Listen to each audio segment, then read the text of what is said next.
Sportso rowing. Now, we love our rowers, mate. Awesome Foursome is the name that we're very familiar with. I know they do a lot of ads for Golden Valley and stuff like that. But our next 4 guests, mate, under 19, this is the next Awesome Foursome coming through. We're looking at them? Yep, we are, mate. We've got Jake, Adam, Tom and Josh. Now, Jake's normally the spokesman. He likes to handle all the interviews and take care of stuff, but he wants to let the other blokes have a crack at it. Oh, okay. Right. Hey, firstly, boys, congratulations. It's a great honour to represent your country off to Italy for the World Games. So let's start maybe with you, Tom. Mate, early morning trainings. How are you finding early morning trainings preparing? Oh, not too bad. Like, just set your alarm. Yep. Keep it pretty simple. When you get up, pack your bag quickly, jump in the car.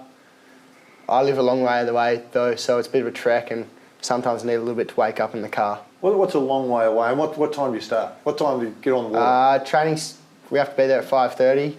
I live an hour away, so I leave home at 4:30 or 25 past 4 because I don't want to be there late. So get up probably, 4:15 after training, then we'll train again at night. Was that PM? Yeah. The morning is AM, mate. AM. No, I don't see AM very often at all. That's a tough gig. Is there ever a morning where you get up and you go... No. Yeah, most of them. But you get up and go. No, that's the important thing. I don't think there's anybody in the world that actually looks forward to getting up at 4:15 and getting out at 3. Hello, you do? Yeah, no, you don't. I was agreeing with you. But it's a commitment that's got you where you are. It's as simple as that. Oh, because you have to have it.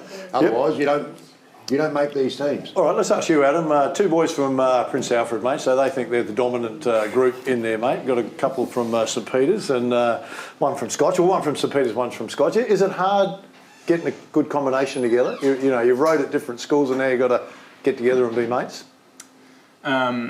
Honestly, it's not actually as hard as you might think, because we all row in pretty similar ways. We all have pretty similar ideas of what we want to do, and I think all 3 schools have pulled together pretty well. Do you agree, Jake? Definitely. But you guys would row against each other, would you not? Yeah. So it can be, and we know how competitive it is with the schools and whatever. Well, that's the point I'm making. I'm asking if there's any friction. And no friction. We know who's best. We know who's best. Prince Alfred's best. So we're not arguing. 2 versus 1-1. So I'll give you that. All right. Let me ask you this one then, Josh. For you, mate.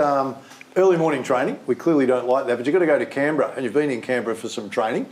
How do you like the mornings in Canberra at -5, -6 out on the lake?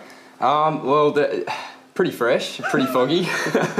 No, I think most of the mornings when we were in trials for a week, they were pretty low down in the single digits. I think one morning was like almost in the -2, I think it was, and and then I don't know, there was just always like there was always like a cloud of just of fog as well, just covering the lake. Beautiful. Well, Canberra's down, so when the cold weather comes in, all the breeze is coming off the mountains where the snow is, and of course then the clouds sit on the lake, so a good chance to get lost out there. It can be pretty difficult to see. Now, I'd imagine going to Italy though. Now, Jake, I know you don't want to talk, mate, but we have to. So, going to Italy, mate, what's the most exciting thing outside of rowing for you in going to a place like Italy? I just kind of want to see everything. I've been there once a couple of years ago for a music tour, and we went to Rome and Venice, a place like that. But I've never actually been to around Milan where we're going. So I'm looking forward to that, and hopefully, if we get a free day, we can go to the snow because I've never actually seen that before. So okay. You're all big lads. Rowing obviously hasn't been your sport right through your life. Well, it might be. You might be a rower. Was there any other sport that you guys starting? Yeah. Jake and I were swimmers back before we started rowing. He used to beat me. And then he beat me, and then I beat him. But I reckon swimming compared to rowing, it's not all that different in terms of how often you train and how hard you train. Because swimming, you always have to get up early, and you're in the water. Yeah. I mean, rowing, you hope you're not in the water, but Well, you've been in the water. You've been in the water. You boys have had a little. Yeah. I think It was a bit foggy. Upturn one, might have gone down. Well, tell us So about swimming that. comes in handy.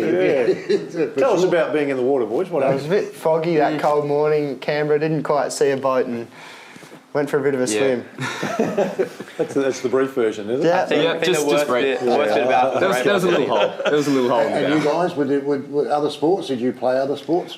So throughout my primary school and throughout my high school, I did like sort of the usual sports, so a lot of football, a lot of cricket. Yeah. I wasn't particularly good at them, but I just really I just really love those sports, and I really enjoy just playing with my teammates. Sure, yeah. And just having a good time. But I think as I started rowing in high school, or senior school, or whatever, I think rowing became my number one priority, I started to sort of just drop away from those sports. Yeah, yeah. But I still enjoy watching them, and I still enjoy tuning into them as well. And you? Oh, I played a fair bit of rugby, but I've lost all coordination because of this rowing thing, so I might just stick to that. You know, normally with the rowing though, they normally identify you. You know, there's a process that the rowers are really good at identifying athletes that will be great rowers. For you guys, it came kind of a different path, didn't it? It wasn't like, okay, we've identified you've got the right length in your arms, you've got the strength in your legs. Okay, rowing's for you.